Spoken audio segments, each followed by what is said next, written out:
आशिक अली अपनी बेटी सुंदरी को गुलाम के हवाले कर देता है और गुलाम से कहता है, ये मेरी बेटी तुम्हारे पास इमानत है, तुमने उस इमानत को संदरगढ़ हवेली पहुंचाना है।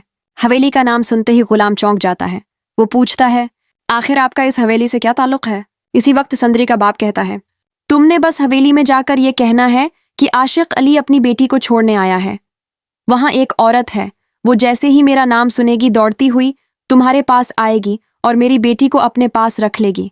फिर वो उसे कभी खुद से दूर नहीं होने देगी। वो मेरी बेटी का बहुत अच्छे से ख्याल रखेगी। गुलाम उसके बाद सुंदरी को लेकर निकल जाता है। जैसे ही वो सुंदरी को लेकर हवेली पहुंचता है तो सुंदरी की नज़र बादशाह पर पड़ जाती है।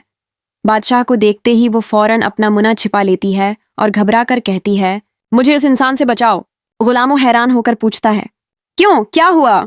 सुंदरी कांपती हुई आवाज में कहती है, ये लड़का मेरा पीछा कर रहा है, उसने मुझे 2 दफा अगवा भी किया था। ये सुनकर गुलाम और भी हैरान हो जाता है। वो कहता है, लेकिन तुम्हारे बाप ने तुम्हें इसी हवेली में छोड़ने का कहा है। सुंदरी फौरन कहती है, मैं यहाँ नहीं रहूंगी, मुझे यहाँ से ले चलो। अगर उसने मुझे देख लिया तो वो मुझे फिर से पकड़ लेगा। ये पागल आदमी है, उसने मेरा बहुत पीछा किया है। बड़ी मुश्किल से मैं उससे जान छुड़ा कर आई हूँ। इसी वक्त गुलाम को समझ आ जाता है कि बादशाह जिस लड़की को ढूंढ रहा था वो सुंदरी ही है। गुलाम फौरन सुंदरी को वहां से ले जाता है और अपने घर लाकर अपनी माँ के हवाले कर देता है। फिर वो सोचता है कि किसी न किसी तरह इस औरत का पता लगाए जिसका जिक्र आशिक अली ने किया था। गुलाम वापस जाता है सुंदरी के बाप के पास ताकि पूछ सके कि आखिर सुंदरी को किस औरत के हवाले करना है।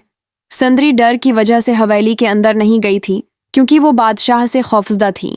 ये सब सुनकर आशिक अली सारी कहानी बता देता है। वो कहता है, सुंदरी की असल माँ इसी हवेली में रहती है। जहानदाद की बहन मेरी बीवी थी, लेकिन जहानदाद ने जबरदस्ती अपनी बहन को मुझसे छीन लिया था।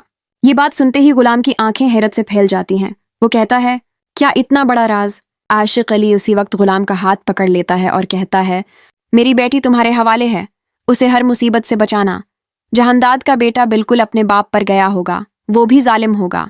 मेरी बेटी को उसके हाथ मत लगने देना, उसे उसकी माँ तक जरूर पहुंचाना। गुलाम कहता है, आप बेफिक्र रहें, आपकी बेटी मेरे घर में है, मेरी माँ के पास। आप बस जल्दी से ठीक हो जाएं।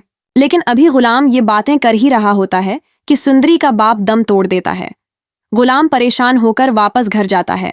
जैसे ही वो पहुंचता है, सुंदरी को अपने बाप की खबर मिलती है।